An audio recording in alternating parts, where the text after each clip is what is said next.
Veamos el movimiento en dos dimensiones o movimiento parabólico. Observamos que se imprime una velocidad inicial a un objeto con un determinado ángulo de inclinación. Esta velocidad es un vector que tiene dos componentes. Una horizontal sobre el eje de la Y, que es un movimiento uniforme donde la velocidad inicial en X es simplemente espacio recorrido sobre tiempo. En el eje de la Y, la componente del vector equivale a un movimiento rectilíneo uniformemente acelerado, el que vimos cuando se vio el tema de tiro y caída libre.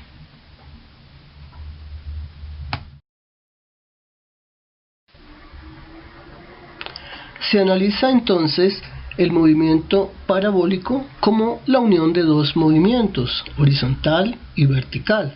Por ejemplo, cuando un balón de fútbol es pateado por un jugador, cuando alguien que está jugando baloncesto lanza a cierta distancia la bola para encestar, o cuando alguien tumba un vaso de agua desde una mesa y cae al suelo.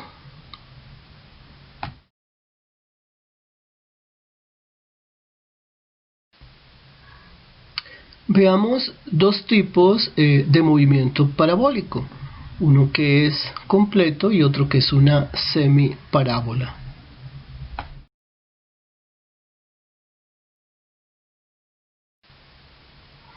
En el movimiento parabólico completo se forma una parábola completa, inicia en el piso o en el suelo y finaliza también en el suelo.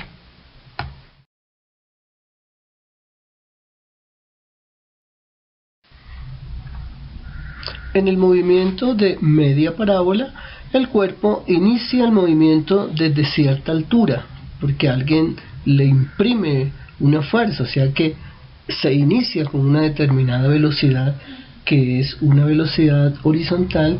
Este sería el punto más alto de la parábola. Recordando las ecuaciones del movimiento uniforme y el de caída y tiro libre, encontraremos las de este movimiento parabólico. Observemos la diapositiva, es la de un proyectil. Este movimiento sería un movimiento semiparabólico. La velocidad horizontal ya vimos que es constante, o sea que no hay aceleración, simplemente movimiento uniforme.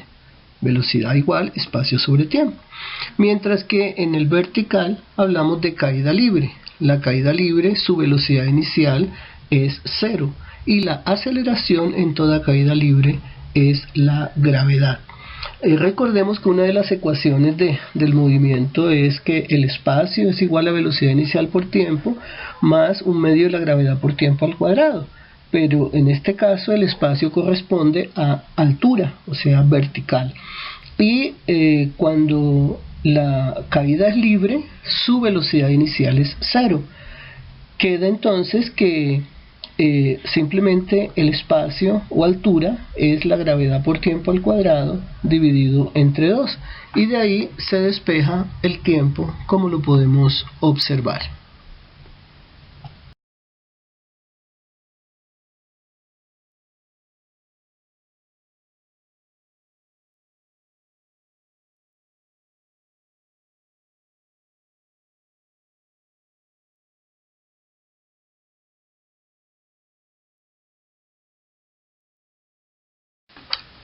Muy bien, y ahora es el momento de mirar cuáles son las ecuaciones que se utilizan para resolver ejercicios de tiro parabólico, sea una parábola completa o sea una semiparábola.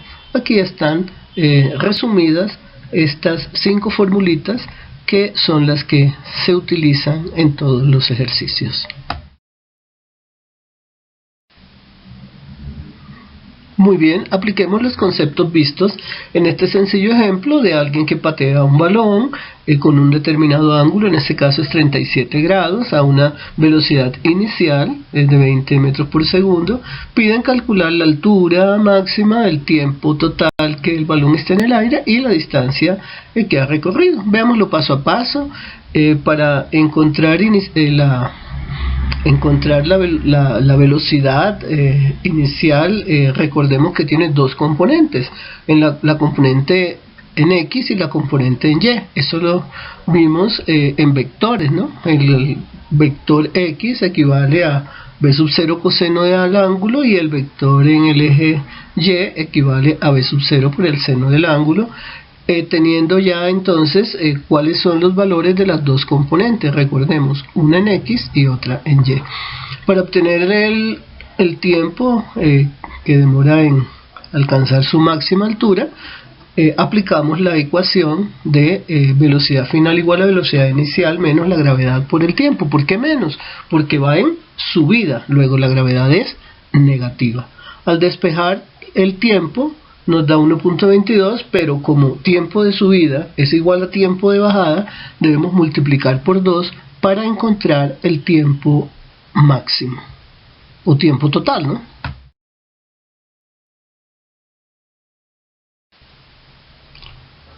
Para encontrar la altura máxima, utilizamos la fórmula que dice que espacio, en este caso altura, que se representa por una y, equivale a la velocidad inicial por tiempo, menos, ya sabemos que vamos de subida, la mitad de la gravedad por el tiempo al cuadrado. Recuerden que la gravedad es la aceleración cuando estamos hablando de movimiento vertical, sea de subida o de bajada. Ahí simplemente reemplazamos valores. Y finalmente, para obtener el espacio horizontal, o sea el máximo espacio, recordemos que no hay ninguna aceleración, es simplemente un movimiento uniforme en donde el espacio es simplemente la velocidad por tiempo, teniendo en cuenta que es la velocidad en X, o sea la componente en el eje de las X. Espero pues hayan comprendido este tema y cualquier duda pueden comunicarse con mi correo. Muchas gracias.